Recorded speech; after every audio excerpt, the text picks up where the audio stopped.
हमारे देश के जज क्या अंग्रेज साहब बहादुर से कुछ कम है क्या? नहीं। कभी कभी तो मेरे को कई जजों के चेहरे के ऊपर सैंडर्स और जनरल डायर जैसे अंग्रेज़ों की छवि दिखाई देती है कि लगता है कि मेरे सामने वो बैठे हुए हैं।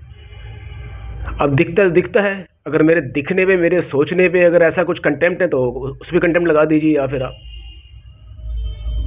तो ये छवि मैंने नहीं बनाई उनकी।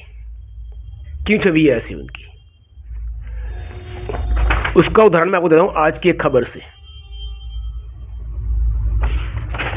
कि जज साहब की ट्रेन छूट गई ड्राइवर की गलती की वजह से, तो उन्होंने उसको नौकरी से ही निकलवा दिया। उनके पास ताकत थी कि मिसकंडक्ट किया है उसके ड्राइवर ने, उससे गलती हुई है। पर आज तक कितने जज की गलती पर उनको बर्खास्त किया गया, टर्मिनेट किया गया? कितनों को? क्या सभी जज बिल्कुल अप टू द मार्क सही काम कर रहे हैं क्या? नमस्कार, मैं दिल्ली से गुलशन पहुंचा, फाइट फॉर जुडिशल रिफॉर्म से। जैसा कि आप जानते हैं कि हमारी कोशिश हो रही है कि देश की सभी अदालतों के अंदर ऑडियो वीडियो रिकॉर्डिंग हो, ट्रांसपेरेंसी, अकाउंटेबिलिटी बढ़े। उसके लिए हम प्रयास कर रहे हैं आप लोगों को जागरूक करने का, और हमारी आवाज़ को किसी भी तरह इस यूट्यूब के माध्यम से ही सही, लेकिन कम से कम जुडिशरी तक पहुंचाने का। आज मैं एक खबर के बारे में बता रहा हूं आपको, जो अभी आज की न्यूज़ के अंदर ही पढ़ी है मैंने नेट के ऊपर, कि ड्राइवर की देरी से हाई कोर्ट के जज की ट्रेन छूट गई तो उसको नौकरी से हाथ धोना पड़ा। लेकिन जब उन्होंने, उस ड्राइवर ने आगे अपील करी, केस किया, तो उसका फैसला उसके पक्ष में आया। ये एक बहुत बड़ी बात है कि जिस जज के कारण उसकी नौकरी गई थी, उस जज की गलती माना गया, गलत माना गया उसको, और उसको नौकरी से वापस मिली। ये कम छोटी बात नहीं है। ये मामला है सन 2006 का। 2006 के अंदर इलाहाबाद हाई कोर्ट के जस्टिस सिंह साहब किसी कार्य से भोपाल यात्रा पर थे, तो वहाँ पर डिस्ट्रिक्ट एंड सेशन कोर्ट में काम करने वाले का एम्प्लॉय विजय सिंह भदौरिया को, जो ड्राइवर का काम करते थे, उनकी ड्यूटी पर लगा दिया गया। जब जस्टिस सिंह साहब को वापसी की ट्रेन पकड़नी थी, जो रात की थी, तो उस समय विजय सिंह भदौरिया को उनके पास पहुंचना था। लेकिन विजय सिंह भदौरिया, किस्मत कहें या किसी कारणवश कहें, वो नहीं पहुंच पाए।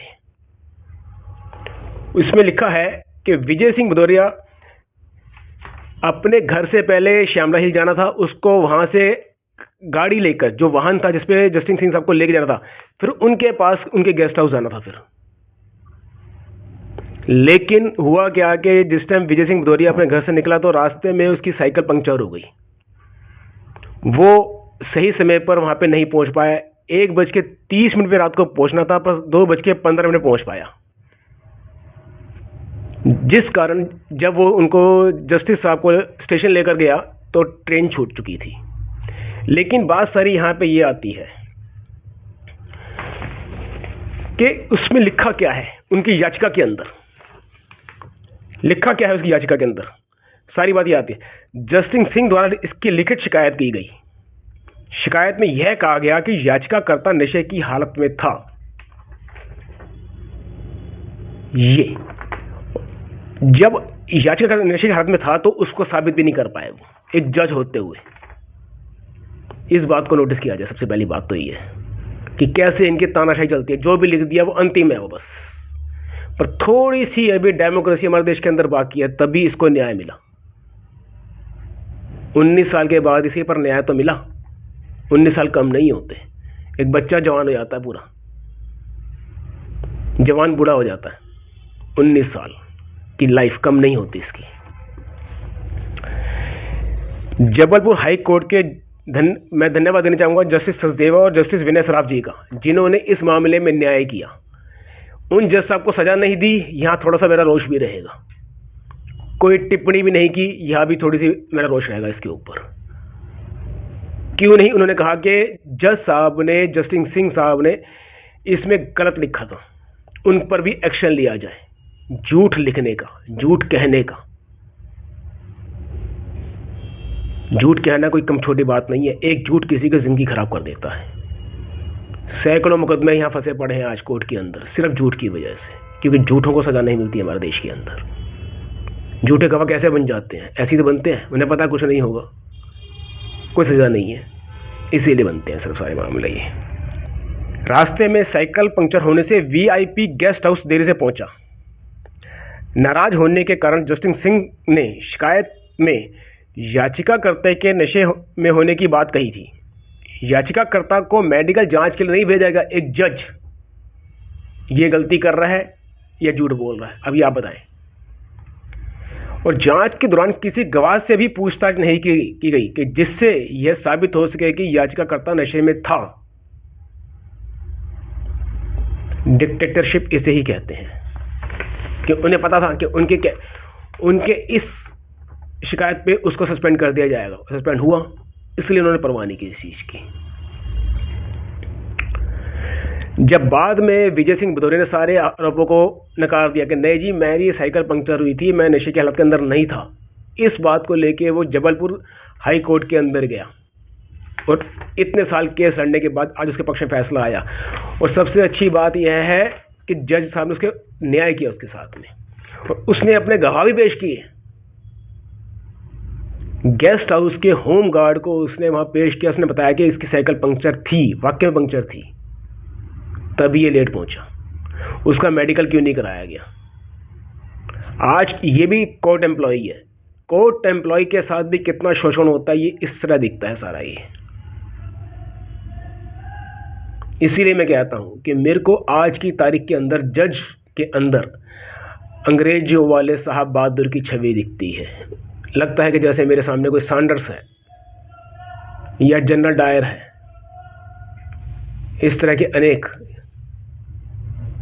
जज की छवि दिखती है मेरे को उनके अंदर। नहीं दिखता कि ये हमारे देश के जज हैं, ये नहीं दिखता मेरे को। मैं क्या करूं? कंटेम्प्ट लगाना है मेरे पे, लगा दो। क्या करोगे? फांसी दोगे क्या? ले लूँगा। जेल में भेजोगे? चला जाऊँगा। लेकिन आप जो मैं फील करता हूँ उससे आप मुझे कहने से नहीं रोक सकते आप मेरे को। अगर आप चाहते हैं कि मैं ये कहना बंद करूँ, देश की जनता ये कहना बंद करे, तो उसके लिए एफर्ट्स आपको करने पड़ेंगे। या तो तानाशाही से हमारी जुबानों को बंद कर देना, हमारे को बंद कर देना, हमारी आवाज़ को दबा देना, या फिर अपने में आपको सुधार करना पड़ेगा, रिफॉर्म करना पड़ेगा आपको अपने अंदर, अपनी कोर्ट्स में आपको रिफॉर्म करना पड़ेगा, आपको लोगों को जल्द और उचित न्याय देना पड़ेगा।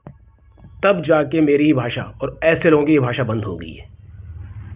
एक एक मुकदमा आपको जल्द से जल्द उचित निपटाना पड़ेगा, आपको उसमें न्याय करना पड़ेगा, आपको पूरी पेन लेनी पड़ेगी आपको, तब होगा ये। 10 से लेकर 1-2 बजे तक की ड्यूटी देने से नहीं होगा ये कि आप आए डेट पे डेट लगा के अपने चैम्बर में जाकर आराम से बैठ गए। आप हर मुकदमे को इस तरह सोच के बैठना पड़ेगा आपको कि ये मुकदमा आपको आज ही ख़त्म करना है, कोर्ट प्रोसेस से out of the court process जाके, तभी होगा ये। नहीं तो बड़े आसान होते हैं कि हाई कोर्ट की रूलिंग है, हम इसके खिलाफ नहीं जा सकते। हम आपने एक शिकायत करी, इस पर एक्शन हो गया, पर कितने लोग जजेस के खिलाफ शिकायत करते हैं, पर क्या आज तक उन पर एक्शन हुआ? इसी को ही तानाशाही कहते हैं। एक्शन तो छोड़िए, वो शिकायतें पढ़ी भी नहीं जाती बड़े जज के द्वारा। आज मैं किसी कोर्ट के अंदर छोटे जज की शिकायत बड़े जज को करता हूं तो उसके पीएस ऑफिस से भी वो अगली ब्रांच में ट्रांसफ़र हो जाती है, लेकिन उस पर जज साहब नोटिंग भी नहीं करते, एक्शन भी नहीं लेते। आपको क्या लगता है कि आपके भेजी गई शिकायतें जज साहब पढ़ते हैं बैठ के? बहुत बड़ी डस्टबिन है इनके पास, उसमें डाल देते हैं बस। ये आप एक और भेजते हैं, उसमें डाल देते हैं। आप थक जाते हैं, वो कहते हैं चलो जी एक आदमी और निपट गया। इसीलिए मेरे को इनके अंदर अंग्रेजों वाली छवि दिखाई देती है।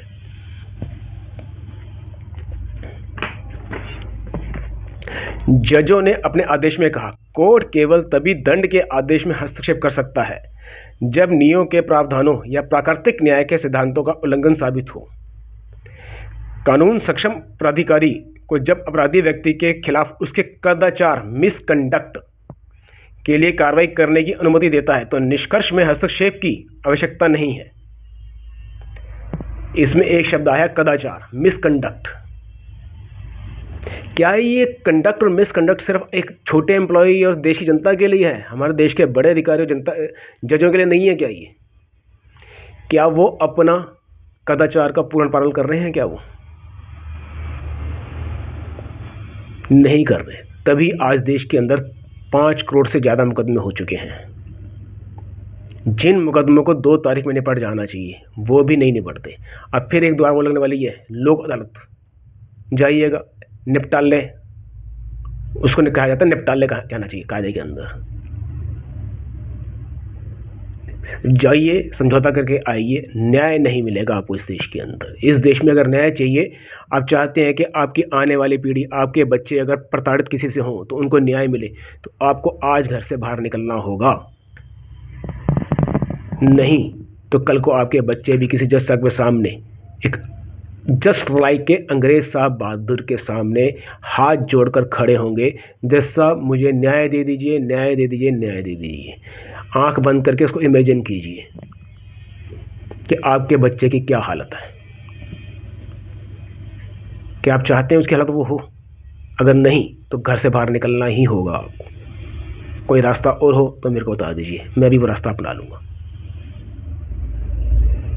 इस तरह के इनजस्टिस अगर आपको नहीं सहन करने, क्यों नहीं इन जज साहब के ऊपर झूठ शिकायत करने के ऊपर एक्शन लिया गया?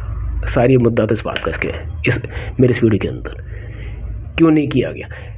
गलती से, किस्मत से वो ड्राइवर टाइम पे नहीं पहुंच पाया, तो क्या आप उस पर एक्शन ले लेंगे? आप देखिए ना, उसकी गलती उसने जानबूझकर करी है या अनजाने में हुई है, या फिर किस्मत ही कह लीजिए इसको, आप किस्मत से नहीं आ पाया आपके पास वो।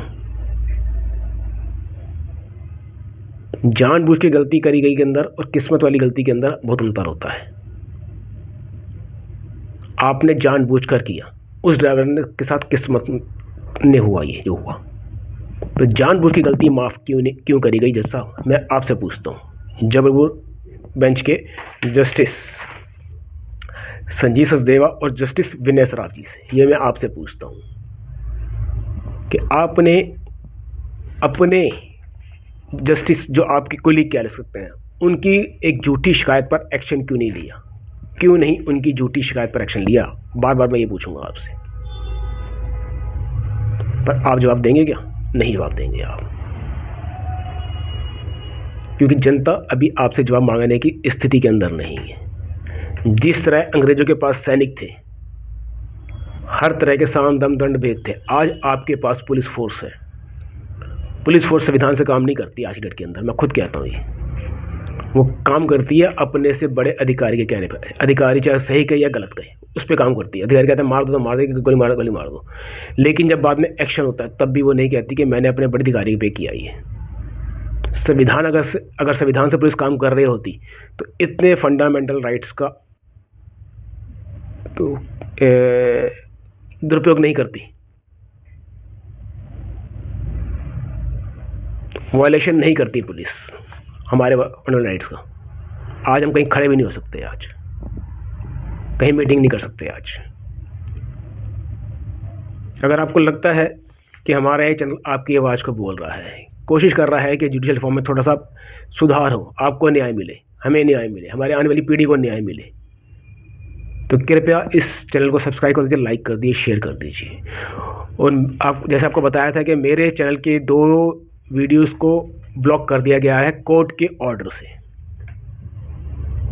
तो आपसे अनुरोध है कि ऐसी हर वीडियो को जो भी आपको पसंद आए उसको डाउनलोड करके अपने कंप्यूटर में, अपने फ़ोन में सेव करके रख लीजिए और उसे सोशल मीडिया पर कहीं पोस्ट कर दीजिए उसको आप, क्योंकि कोई बड़ी बात नहीं कि कब ये चैनल बंद हो जाए मैं भी नहीं जानता। और उससे ढूंढेंगे, जब तो मैं भी नहीं बैठने वाला जब तक सुधार नहीं होगा, लेकिन रुकावट तो आएगी ना एक, उस रुकावट को आप लोग दूर कर सकते हैं इस तरीके से। प्रयास कीजिए जुडिशल रिफॉर्म के लिए। अपने बच्चों का पैसा कमा के देने से कुछ नहीं होगा, वो पैसा ज़मीन जायदाद ये कोर्ट्स ले जाएंगे सारी खींच खींच के, कुछ नहीं मिलेगा आपके बच्चों को। रिफॉर्म कर दीजिए, आपका बच्चा मेहनत से अपने आप कमा लेगा, वो पैसा उसके पास ही रहेगा। धन्यवाद आपका।